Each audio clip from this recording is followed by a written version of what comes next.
Hello, my dear. I'm Dr. Alaa Mosbah, Professor of Obstetrics and Gynecology, Faculty of Medicine, Mansoura University. The topic of my lecture today about the updated definitions of endometriosis and different terminology published in November 2021. Okay, what is the objective of our lecture today? To know the terms and definition of endometriosis, subtypes and locations, and also terms and definition for anatomical spaces and the other locations where endometriosis can be detected. Okay, in 2021, a published article about the recent terminology and the definitions related to endometriosis and its subtypes and its locations. So these definition and terminology for endometriosis prepared by an international working group representing 4 international societies: the European Society for Gynecologic Endoscopy, the European Society of Human Reproduction and Embryology, the World Endometriosis Society, and American Association of Gynecologic Laparoscopists. Okay, so what about these terms and definition for endometriosis by Carla Tomasetti et al. 2021? Endometriosis is defined as a disease characterized by presence of endometrium-like epithelium and or stroma outside the endometrium and the myometrium, usually associated with inflammatory process. And this is responsible for the symptoms and signs of endometriosis. Okay? Okay. Next is the peritoneal and the superficial endometriosis. It is defined as endometrium-like tissue lesion involving peritoneal surface. As you see here, this is the endometrium-like tissue lesion involving the peritoneal surface and can have different appearance, and the color may be clear, vesicular pattern, black, reddish as in this one, or orange. Okay, so can take different pattern. As we all know, this is called the peritoneal and the superficial endometriosis. In the past, we used the term peritoneal lesion less than 5 millimeter subperitoneal. Okay, so the depth should be 5 millimeter or less to say superficial peritoneal lesion, and the deep one exceed this 5 millimeter. But in recent definition, they said not to say less than 5 millimeter or 5 or less millimeter, because they said the assessment is difficult, and it is difficult to say this lesion is less than 5 millimeter or something like that. So they removed it from the definition. Okay, what about ovarian endometrioma? It is defined as endometrium-like tissue in the form of ovarian cyst, which may be either invagination cyst or true cyst. Okay, with the cyst wall also containing endometrial-like tissue and dark blood-stained fluid, the color and the consistency of which gives rise to the name chocolate cyst. This the altered blood, how it looks, and that's why it is called chocolate cyst or endometrium. Okay, next is the deep infiltrating endometrium. It is defined as endometrium-like tissue lesion in the abdomen extending on or under the peritoneal surface. They are usually nodular, able to invade adjacent structures and associated with fibrosis and disruption of normal anatomy, as here in the Douglas pouch, this deep infiltrating endometriosis. Okay? In the past, we used in the definition of deep infiltrating endometriosis, which subperitoneal, in which the subperitoneal lesion extend more than 5 millimeters, but it is removed now from definition in the updated definition by the different societies. Okay, what about the bowel endometriosis? Bowel endometriosis is defined as endometriosis situated inside the bowel wall. It affects the muscle wall of the bowel and the mucosa, or one of them. But if endometriosis affecting the peritoneal surface, it is not considered bowel endometriosis. It is considered superficial peritoneal lesion.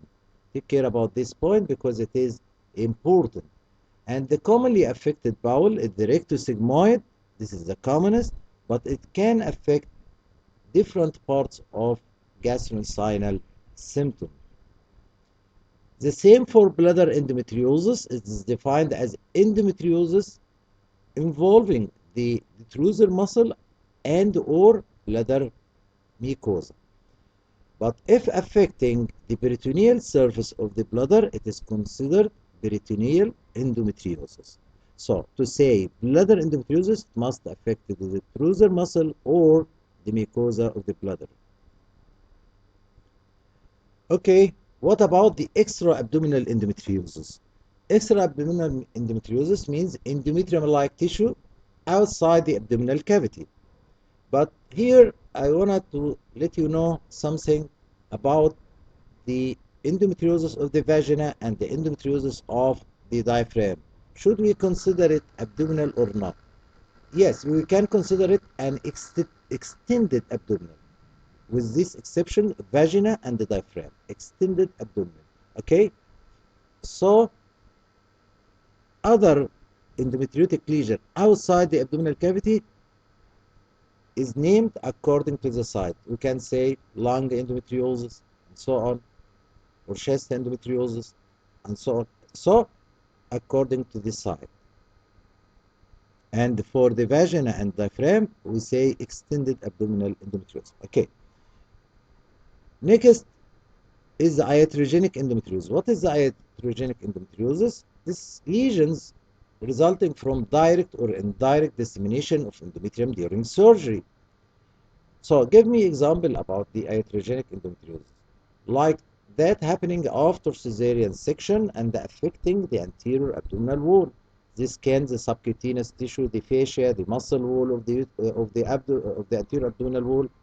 And another examples is the endometriosis affecting the site of episiotomy during delivery and later on, okay, or during laparoscopy with while we are doing uterine surgery with laparoscopic technique, the site of trocar may be a site of endometriosis, and this is called iatrogenic endometriosis. So we call it laparoscopic trocar site endometriosis. Laparoscopic trocar site endometriosis. So we have different types of iatrogenic endometriosis. Okay, let us go to the second half of our lecture today. Sorry, we didn't reach it yet. Okay, we still want to know about adhesions. What is the adhesions? These adhesions is a complication. We know that endometriosis causes inflammation, and this inflammatory process is complicated by adhesion, and this adhesion may be thick adhesion or thin adhesion.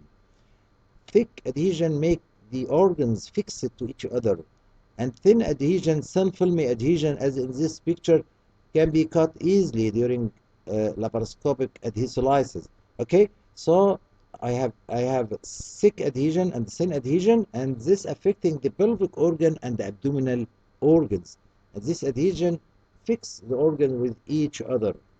This is one of the signs of endometriosis. Okay, okay. Let us go to the next half of our lecture, which is the terms and definition for anatomical spaces and other location for endometriosis. Please look to this picture. This is the uterus, this is the cervix, this is the vagina, this is the rectum and the bladder. Okay, this is the rectovaginal space between the rectum and the vagina, and this is the reflection of periton over the posterior cervix and the rectum. which is the pouch of Douglas, and this is the presacral space, and this is the rectouterine pouch, and this is the uterovesical pouch, and this is the vesico-vaginal space. This area between the vagina and the bladder is called the vesico-vaginal space. Okay, and there is para-vesical space on both sides of the bladder, and the pararectal space on both sides of the rectum, and retropubic space of rhizis also. Okay, so we wanna to know the details of these anatomical spaces and the locations which may be affected by endometriosis, and these locations may be in the posterior compartment or anterior compartment. And let us start with the posterior one, and starting now with the pouch of Douglas. What is the definition of the pouch of Douglas? This area, okay, the space between the posterior uterus and the anterior rectum. This is the anterior rectum and this is the posterior uterus. The space between it is called pouch of Douglas or rectouterine pouch. Okay, between posterior wall of the uterus and anterior rectum.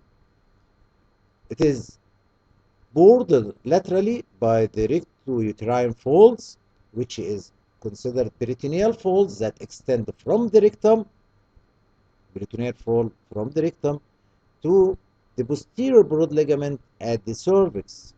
Okay? What about the rectovaginal space? Rectovaginal space, this area is called rectovaginal space. The area behind the pouch of Douglas, enclosed anteriorly by the uterus and the posterior vaginal wall. Okay, uterus and the posterior vaginal wall.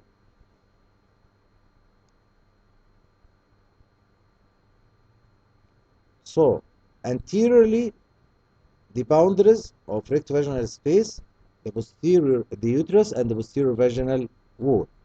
What about posteriorly? Posteriorly bounded by the rectum. Okay, and laterally by the uterosacral and the McEnroe's ligaments on both sides. What about the rectum? This is the rectum, the concluding part of large intestine that terminate in the anus and measure about 12 to 15 centimeter in length. This is the anus here and this is the rectum. Okay. Okay.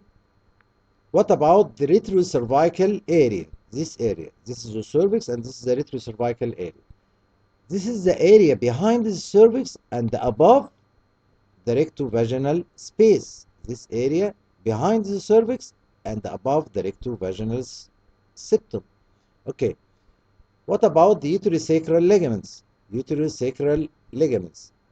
The uterosacral ligaments are ligaments from the posterior aspect of the uterus to the sacrum. What about the presacral space? This area is called the presacral space. A thin, small retroperitoneal space lying behind the rectum is covered by the mesorectum anteriorly and by Walder fascia posteriorly. What about the pararectal space? This is retroperitoneal space lying lateral to the rectum on either side, and the ureter divides this space into medial pararectal and the lateral pararectal space. What about paravesical space? As you see in the picture, this is the paravesical space on each side of the bladder. This is the retroperitoneal space that lies laterally to the urinary bladder and the anterior and the superior to the pararectal space. What about the prevesical space? This is a small midline retroperitoneal space that lies between the bladder and the anterior abdominal wall. It communicates with the paravesical space on both sides and is as enclosed laterally by the lateral umbilical ligaments. We know the lateral umbilical ligaments is the obliterated hypogastric artery onto the abdominal wall. Okay, what about the vesico-vaginal space? Vesico-vaginal space, this one, okay, between the vagina and the bladder. The space found between the anterior surface of the vagina, this one, and the posterior aspect of the bladder down to the trigone. The space is bordered laterally by the bladder pillars that allow for the passage of the inferior vesical arteries, veins, and ureter to the bladder. What about the retropubic space or the space of Fritz's? As you see in this picture, this area is the space of Fritz's, the anatomic space containing areolar connective tissue between the back of the pubic bone. This is the pubic bone on both sides. Okay, so there is loose areolar tissue between the back of the pubic bone and the anterolateral portion of the bladder. This is the end of my lecture. Thank you. I'm Dr. Alaa Mosbah, Professor of Obstetrics and Gynecology, Faculty of Medicine, Mansoura University.